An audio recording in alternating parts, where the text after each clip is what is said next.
How to fix RTC connection failed in gray zone warfare. Network error occurred 0X00010003 in GZW.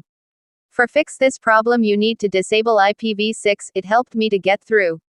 Method 1. 1. Use the shortcut Windows key plus X to open the control panel.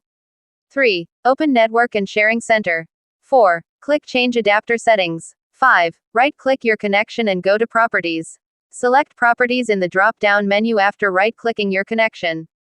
6. Uncheck the box next to Internet Protocol version 6 TCP IPv6 to disable it. 7. Select OK to confirm the change. Press OK to save changes. Method 2. Restart your Wi-Fi modem or router. Method 3. Check Gray Zone Warfare server status.